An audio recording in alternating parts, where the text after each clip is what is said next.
Celles et ceux qui me suivent depuis longtemps savent combien Jean Clavreul a compté et compte encore beaucoup pour moi.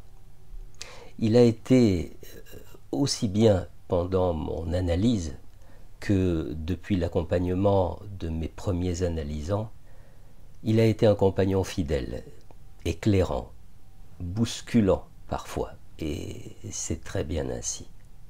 J'ai souvent dit et écrit combien son ouvrage, L'ordre médical, a été une révélation que je conseille encore très régulièrement à de jeunes analystes, et pas seulement. Aujourd'hui, je voudrais évoquer de courts articles que Jean Clavreul a laissés derrière lui avant sa disparition et qui traitent de la formation des psychanalystes.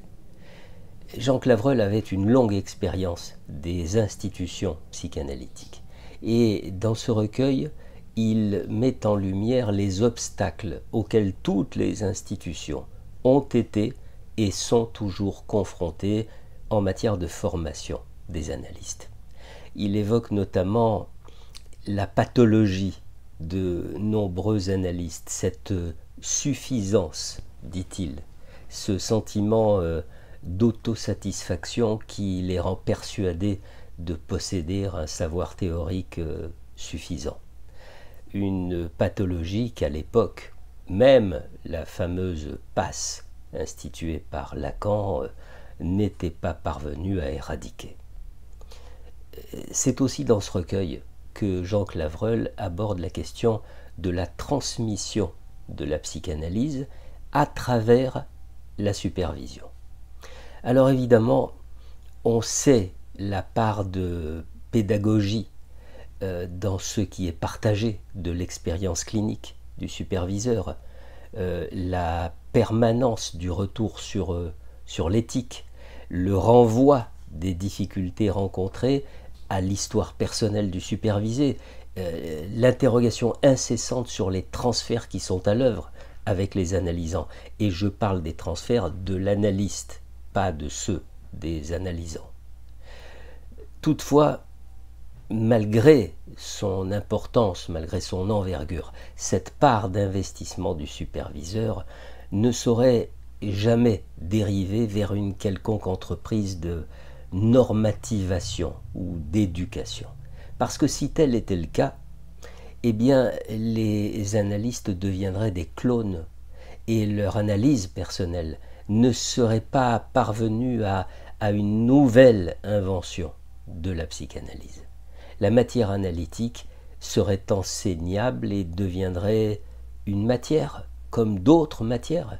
Elle deviendrait un discours universitaire, un discours médical.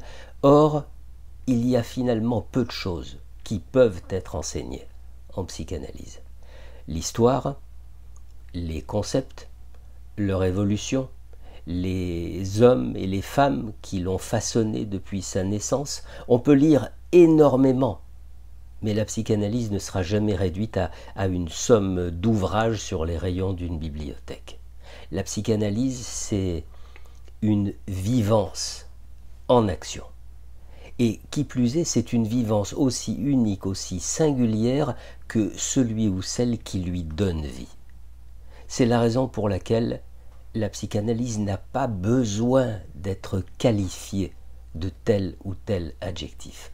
Elle est suffisamment sans cesse réinventée pour que chaque nouvel analyste ait une confiance inébranlable dans le socle commun, dans la méthode. Elle est aussi à cet endroit la fonction du superviseur, c'est-à-dire dans le fait de respecter ce qui vibre de façon singulière chez tout nouvel analyste, tout en confirmant la solidité du socle et de la méthode. Un socle et une méthode sur lesquels chaque analyste peut alors prendre son envol.